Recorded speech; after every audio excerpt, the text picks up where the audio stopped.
Division to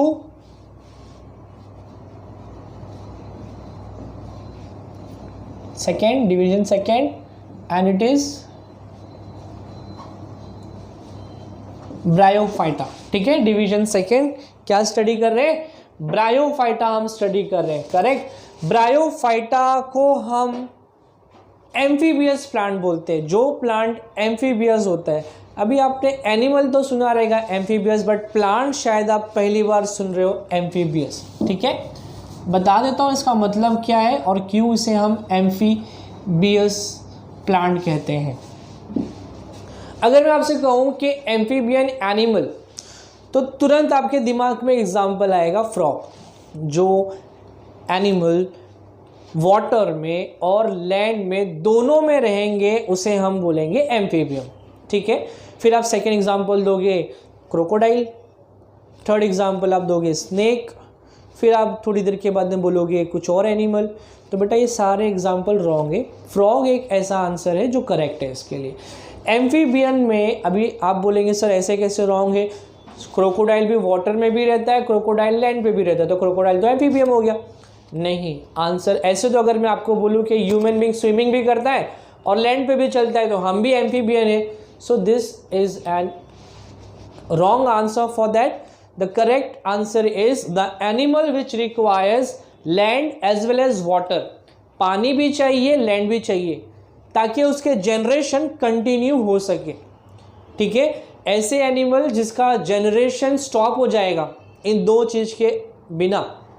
okay, so they need land, they need water for continuing their life process. Such animal they are called as amphibian. Similarly, such plants which requires land, moist land, and the required water for continuing their generation, for continuing their progeny, okay, that plant is called as amphibian plants. Okay, तो ये bryophyta है, ये सब के सब amphibian plant रहेंगे। All right, now why they are called amphibian? So I said because they need moist land and moist land for their growth and development and water for reproduction. ठीक है, पानी चाहिए इनको रिप्रोडक्शन के लिए, तब जाके इनका एक लाइफ साइकिल जो है कंप्लीट होता है। इनका जो बॉडी होता है it is ribbon like structure, ribbon की तरह होगा, रिबन लाइक स्ट्रक्चर। ठीक है, इनका बॉडी कैसा होता है? It is ribbon like structure, जिसको हम कह सकते हैं थैलॉइड। थैलॉइड। अब बेटा ये जो थैलॉइड है, थैलॉइड के पास ना तो कोई स्पेसिफिक रूट सिस्टम, मतलब रूट नहीं है, लीव्स नहीं है, स्टेम नहीं है, बट मैं बोल सकता हूं रूट लाइक स्ट्रक्चर प्रेजेंट है, लीफ लाइक स्ट्रक्चर प्रेजेंट है और स्टेम लाइक स्ट्रक्चर प्रेजेंट है। तो मैं यहां पे लिखता हूं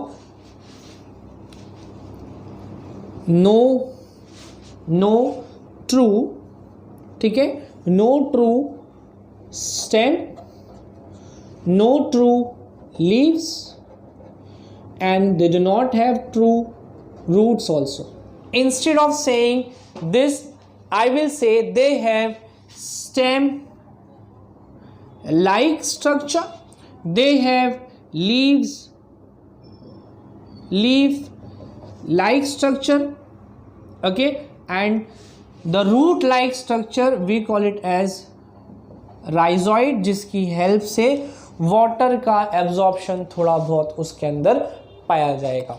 ठीक है, इन प्लांट्स में conducting system, conducting tissues absent होते हैं।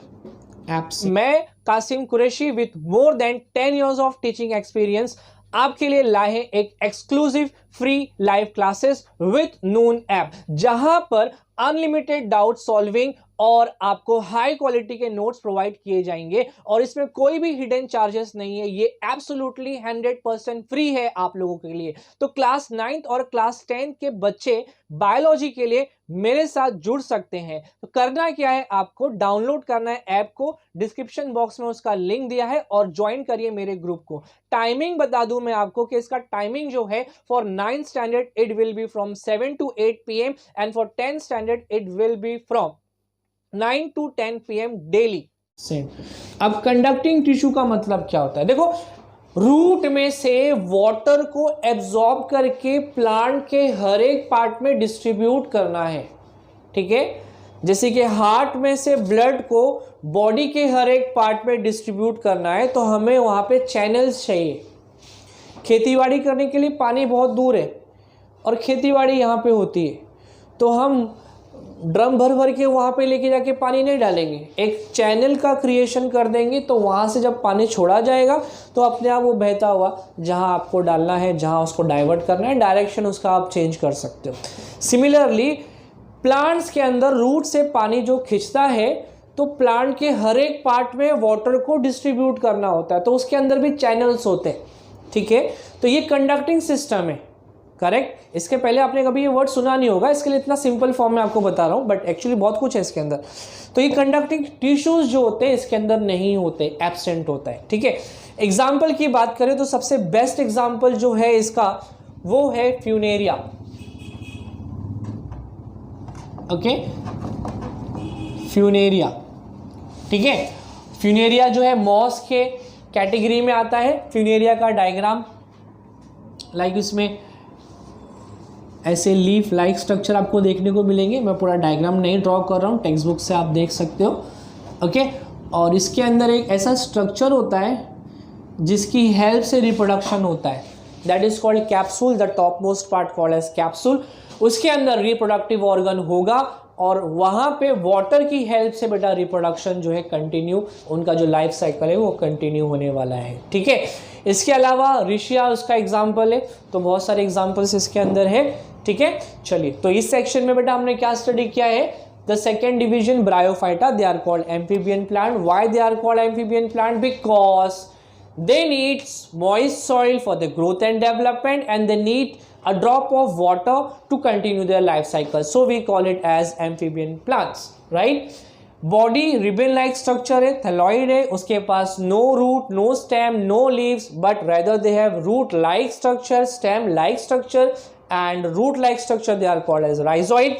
कंडक्टिंग टिश्यू बेटा इसके अंदर कंडक्टिंग टिश्यू जो नहीं होते, तो वाटर का कंडक्शन इतना वेल डिफाइंड इसके अंदर नहीं होता है, ठीक है।